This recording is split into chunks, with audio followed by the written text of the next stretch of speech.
Hello everyone, this is Lucy and today I will be showing you how to apply color banded rows or columns in Excel. So for this you will be needing two formulas which are equals to mod row comma 2 equals to 0 and mod column comma 2 equals to 0. So I will be keeping both of these formulas in the description. Now let's get back to the Excel. So what we need to do is select the number of cells where you want to color band the rows or the columns, and you will need to click on this conditional formatting under the styles ribbon, and here in this drop down menu click on new rule. It will open this dialog box and here you will need to click on use formula to determine which cells to format. So in this you will need to keep the formula that I just showed you, the row one. So after this you will need to select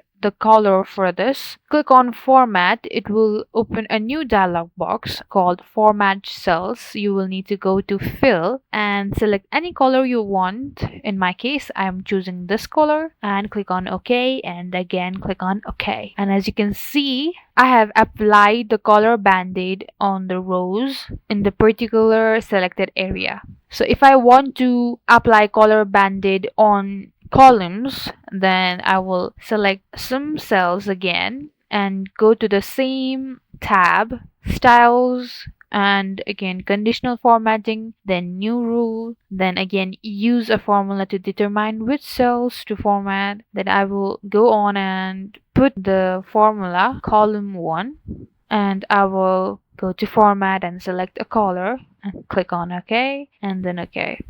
So again you will see that I have applied the color banded columns, and now again if I need to do both I will just select the area I have applied the rows or the columns in and apply the alternate formula. So I have selected the rows one, so I will need to put column formula over here and select the color I want to put and click on OK and OK. So as you can see, I have applied both of the banded rows and columns in the selected area. And these are all the steps you will need to follow to apply color banded rows or columns in Excel. Thank you guys for watching. Like and subscribe for more videos and I'll meet you guys in the next video.